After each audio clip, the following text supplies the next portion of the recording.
In this video, we're going to be taking a look at STOR Capital stock, ticker symbol STOR, and they actually released their earnings just a few days ago on Thursday. So I'm going to be going over those earnings and just seeing how they've done in Q4 and all of 2020. And then we're going to look at their 10K to see some things about their business model and how they make money, and try to decide what we think of this stock moving forward. Obviously, there's been some changes to our society based on the pandemic, and there's some debate, on how permanent these are going to be and how these could affect some of these real estate companies. So we have to try to make a decision of how we think this is going to affect our society and these real estate companies moving forward. Hey, what's up guys? Welcome back to the channel. My name's Frank Mularcik, and I wanted to make this video because I've been looking at STOR Capital for a while, and sort of considering it, but I never really did a lot of research about it. So recently I've been doing a little bit more research, and since they were set to release their earnings on Thursday, the 24th of February, I decided I would wait for a day after. Actually, it looks like it was Thursday the 25th because today is Friday the 26th, sorry.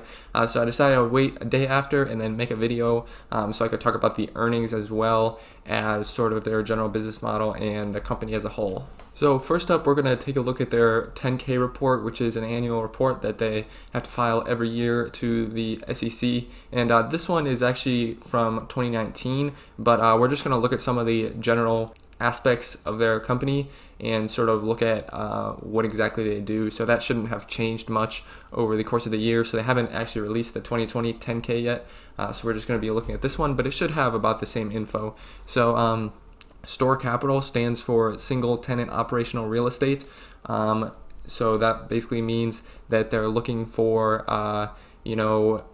commercial real estate as opposed to residential. So that's the first thing. And basically they say a STOR property is a real property location in which a company operates its business and generates sales and profits, which makes the location a profit center and therefore fundamentally important to that business. So basically they're saying they want to be involved in real estate where there's some sort of business there and that business is making money. And so that kind of narrows down what they're looking at. And one of the big things I like about that is they really don't focus on office spaces that much. And that's one of the things that some other real estate companies focus on. And that's one of the concerns with some of them, with a lot of offices going remote this year and uncertainty as to how much that's going to be permanently remote in the future. And I also want to mention that STOR Capital is a REIT, which is a real estate investment trust. So that's just something to be aware of. I'm not going to go into all of the details of it here, but basically that just means that they are required by the SEC to pay out a certain percentage of their earnings as dividends. So normally these companies are pretty good dividend stocks, but the downside of that is that normally the dividends from a REIT are non-qualified, which means you'll pay a higher tax rate on those dividends than dividends that are qualified from, say, a Pepsi or a Johnson & Johnson. So as of the end of 2019, they had about 2,500 locations with about 478 customers across 49 states. And the good thing there is they have a lot of different industries, like they say, such as restaurants, early childhood centers, health clubs, furniture stores, automotive repair, and many others, I believe. And then down here, they show their investment portfolio, basically for the end of every year. And as you can see, there's steady growth. Obviously, this doesn't show the end of 2020, but you can see there's still steady growth. And then they talk about their status as a REIT a little bit. So basically, they say to continue to qualify as a REIT, we must continue to meet certain tests, which among others require that our assets consist primarily of real estate, our income is primarily derived from real estate assets, and that we distribute at least 90% of our REIT taxable income to our stockholders annually. And then they go on to talk about their business model, which is this triple net lease model. We acquire STOR properties from business owners and then lease the properties back to the business owners under net leases, substantially all of which are triple net. Under a triple net lease, our customer, the tenant, is solely responsible for operating the business conducted at the property subject to the lease, keeping property and improvements in good order and repair, remodeling and updating the building as it deems appropriate to minimize business value, and paying the insurance, property taxes, and other related expenses. So basically, this is a way for STOR Capital to kind of rent this building out to this tenant, and then after that, STOR is pretty hands-off and just lets the customer take care of everything else. And that allows for STOR Capital, like I said, to be pretty hands-off and not have to worry about many things. So I also want to go over this quick diagram they present on their website about the basic three sources of payment they receive from their STOR properties. So the first one is the unit level profitability, which is the base and majority of their profits. So each asset in which we invest has its own discrete profit and loss statement, which is our primary source of payment. And then secondarily, they have corporate credit, which means that should the assets we invest in fail to produce profits, then payments are received from cash flows from other corporate assets. And then the underlying real estate value, which basically means if the value of the real estate is able to grow over time, then they can make some money on that as well. So that's great. So now we're going to look at some of the results from the fourth quarter of 2020. So just looking here, the company's collection of monthly rent and interest have increased from 70% in May to 93% in February 2021. Nearly all the company's properties have reopened for business, with movie theaters remaining as the most impacted by continual social distancing measures.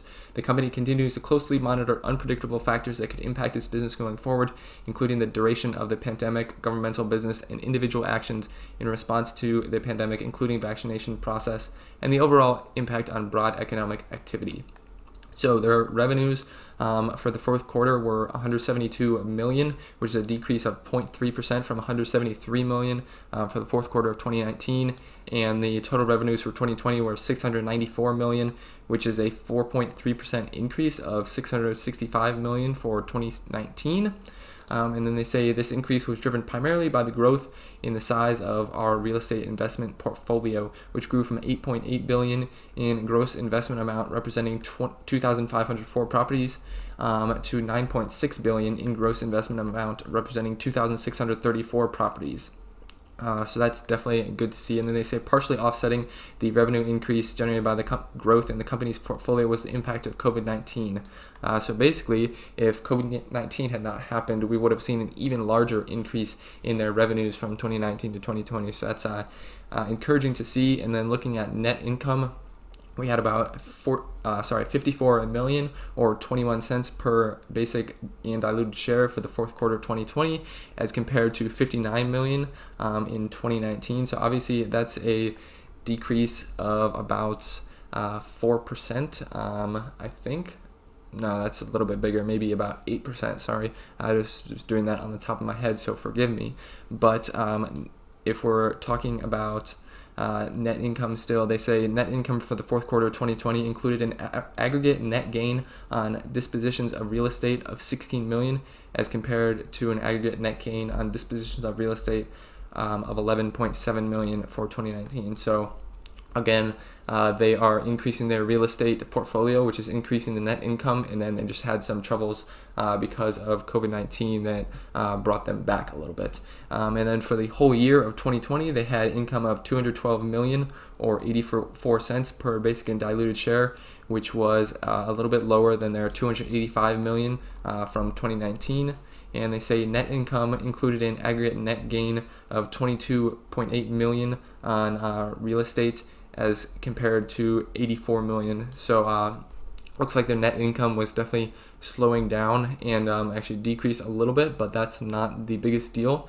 One of the more looked at metrics from REITs are adjusted funds from operation. So we see for the fourth quarter, AFFO decreased 4% to 115 million from the same quarter in 2019. And for 2020, AFFO was 463 million, which was actually an increase of 1.1% from 2019. So AFFO for 2020 increased on additional rental revenues and interest income generated by the growth in the company's real estate investment portfolio, which was partially offset by the impact of COVID-19. So overall, it seems to me that the company is doing well and growing their revenues and profits. And then this year in 2020, obviously COVID-19 had an adverse effect and sort of brought those growth numbers down. So in some cases, their growth was a little bit negative in some areas and a little bit positive in others. But overall, I think that's still some steady growth to see. And they invested about 435 million, which was about 84 properties, and about 85% of this occurred in December. And then over all of 2020, they invested about $1 billion, representing 214 properties, with a weighted average initial cap rate of 8.1%, which is pretty good. And it says right here, the company defines initial cap rate as the initial annual cash rent divided by the purchase price of the property. So that's saying initially they're going to get 8.1% return on their investment just from the cash rent of the property. So then just a recap on their investment portfolio. At the end of 2020, they had about 2,634 locations in 49 states. And you can see here that their average lease contract term remaining is 14 years, which is pretty good. So that's saying that most people are going to stay, or the average of tenants are going to stay for at least 14 more years. And then their occupancy rate right now is 99.7%, which is obviously very, very good. So we've definitely talked about a lot of numbers. I want to look at a few numbers that I've sort of calculated myself and compare STOR to Realty Income, which is another pretty popular REIT that does mostly triple net leases in commercial real estate as well. So it's a bit comparable. So right here I just have O and STOR Capital. So I have their price, and then I got their adjusted funds from operation for 2020, and then looking at their price per AFFO, which is generally a metric that's used for REITs instead of the PE ratio to sort of take a look at how undervalued or overvalued that is. We can see that O is right around just below 18, and then STOR is just above 18. So in the grand scheme of things, that's really not much difference. I would call those about the same. And then just looking at their annual dividends and the payout ratio. So in this case, we're calculating the payout ratio again from their adjusted funds from operation as opposed to the earnings per share or free cash flow that you might do with other businesses, because for REITs, this is just generally the metrics you use instead, just to give a little bit more accurate representation. And then so we can see the payout ratio for O is a little bit higher at 83% versus STOR's about 79%. And that makes sense, I guess, because the yield for O is a little bit higher at about 4.63% compared to STOR's 4.35%. So all these metrics so far, they seem pretty comparable. So there's some slight differences, but in the grand scheme of things, like I said, they're really not hugely different. And then I wanted to look at the dividend growth rate, and I tried looking on Seeking Alpha, but some of the metrics were a bit messed up. So I just calculated it for myself. So in 2015, STOR paid $1.04 in dividends, and then in 2020 they paid $1.41. So with my calculation for the dividend growth rate over those 6 years, that gives them a growth rate of about 5% a year. And then I did this similar thing for O, and it came out with about 3.4% there. So I like to see that growing dividend a little bit more with STOR Capital, but again, both of them are on the lower side, I would say, but definitely still a decent growth rate for companies with 4+% yields. So just looking at the stock price of STOR over the last year, right now they're about $33 a share, and they're still down from where they were a year ago today, which is around $36 a share. So you could say they still have some upside if you think they are just as valuable as they were a year ago. So that's definitely a starting point for valuing them. And then you can see they have been on a general uptrend. So you could probably argue it might not be the best time to buy right now just because they've been on a continual uptrend. But at the same time, they're still significantly down still from where they were previously.